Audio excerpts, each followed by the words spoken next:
Nabi, satu manusia yang paling istimewa dalam dunia, macam itulah dikebumikan dia. Tuan-tuan tengok pula baru ni rezeki dapat kepada Sayyid Muhammad Tantawi, Syekh Al-Azhar.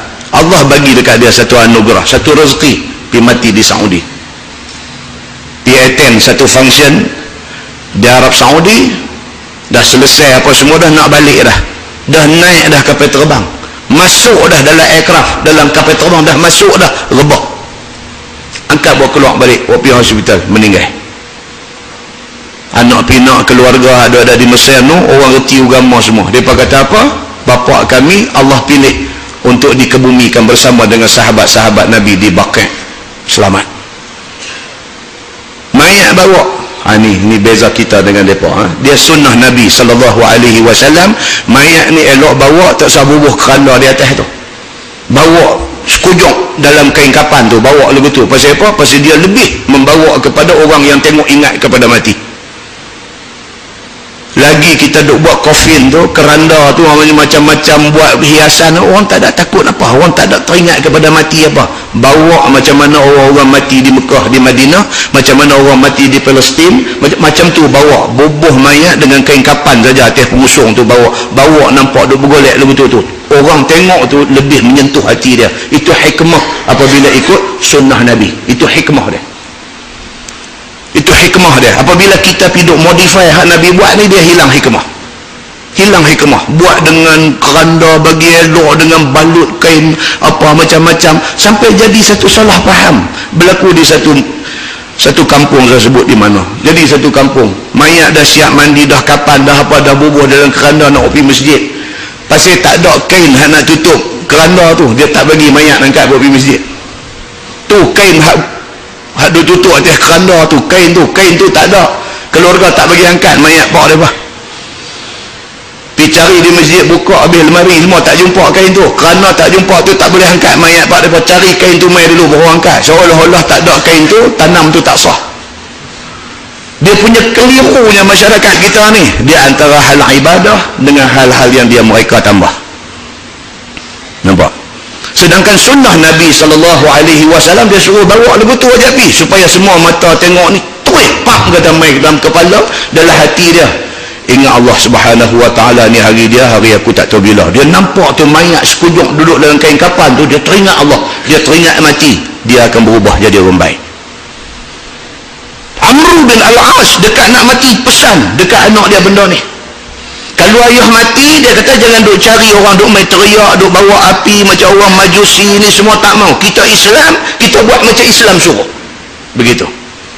Fa iza dafantumuni, apabila bapa dah dikebumikan, apabila hampa simpan, hampa tanam bapa, fashannu alayyat turab shannan. Kubur bapa tu pastikan tinggi sikit daripada biasa. Itu sunnah. Mayat apabila ke bumi, dia tak mau flat rata macam tu, dia kena tinggi sikit. Perbahasan dalam fiqh panjang tentang benda ni. Ada kata tinggi kadar sejengkai, tidak boleh lebih daripada sejengkai dan sebagainya. Tapi hadis tidak ada detail mencerita, cuma dia mau tinggi sikit. Hikmah dia apa dia? Sebab mayat tu saat lagi lama-lama dia perut dia pecah dan sebagainya, tanah tu nanti turun. Jadi kalau kita bubuh siap-siap bagi tinggi tu, bila berlaku tu dia jadi sama balik. Itu tujuan dia. Benda tu kecil, tetapi yang kata orang baik, yang kata orang saleh, yang kata orang alim, yang kata orang reti agama, yang Nabi SAW kata Amr bin Al-As ini di kalangan orang-orang saleh daripada Quraisy. Ini ceritanya, dekat nak mati dia pesan dekat anak dia, ikut sunnah-sunnah Nabi ni.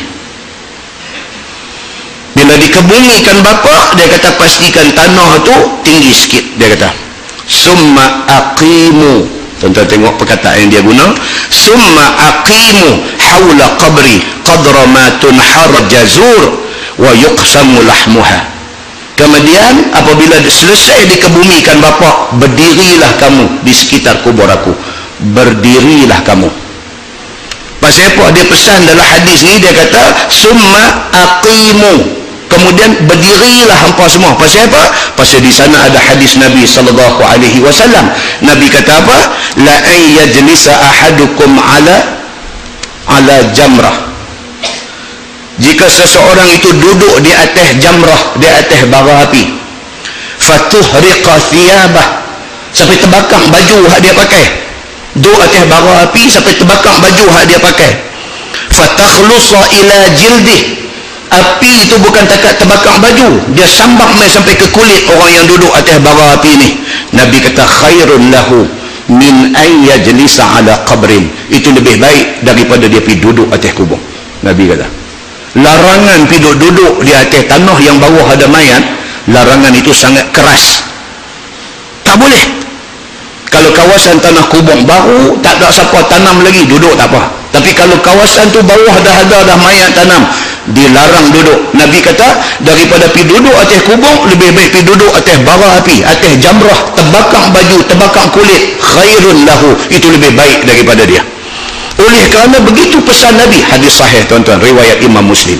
Oleh kerana begitu pesan Nabi SAW, maka Amr bin Al-As sebelum mati dia kata summa aqimu haula qabri, kemudian hampa berdiri di sekitar kubur aku ni, pada kadar disembelih satu unta, wa yuqsimu lahmuha, kemudian dibahagi-bahagikan daging dia, tunggu sat, lepas tanam aku tunggu sat, satu tazkirah satu orang buat di atas kubur tu.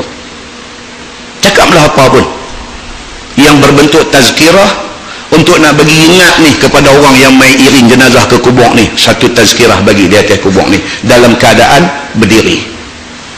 Bagi tahu yang kata kubur ni hadis cerita apa cerita dia, ayat Quran ada pasal apa, cerita dia apa, yang kata kubur ni boleh jadi raudhah min riyadil jinan, kubur boleh jadi satu taman daripada taman syurga, tapi kubur juga boleh menjadi hufrah min hufarin niran, boleh jadi satu lubang daripada lubang api neraka. Ni pesan dekat kawah mai ni. Hari ni hari kawan kita, kita tak tahu hari kita bila. Saat lagi kita tinggalkan dia, saat lagi dia akan didatangi oleh Munkar dan Nakir. Munkar dan Nakir akan tanya dia macam cerita, baca hadis apa-apa sikit, agak-agak elok satu doa bagi dekat dia. Itu disuruh oleh Nabi SAW. Dan Amr bin Al-As pesan benda ni, dia kata tolong buat benda ni dekat aku, wa anzura madza uraji'u bihi rusula rabbi, dia kata tunggulah sementara malaikat nak selesai pertanyaan dia kepada aku. Dia kata hadis itu hadis sahih riwayat Imam Muslim, muslimin dan muslimat yang dirahmati Allah. Satu hadis yang kita baca, berapa banyak benda yang kita dengar, yang kita ingat balik, kita tak ikut apa yang disebut oleh hadis ni. Nampak tuan-tuan? Satu hadis yang kita baca, apa benda yang kita nak ingat apa dia, oh kita tak buat semua apa yang disebut dalam hadis ni, kita tak buat pun.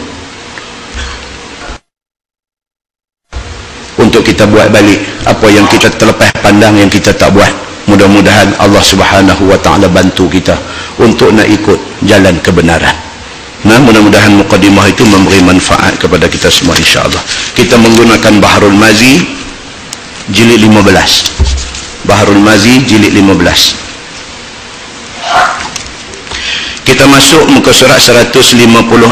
Muka surat 156, bab ma jaa fil khilafah. Itu bab yang datang pada menyatakan hadis yang membicarakan perkara jadi khalifah Rasulullah sallallahu alaihi wasallam.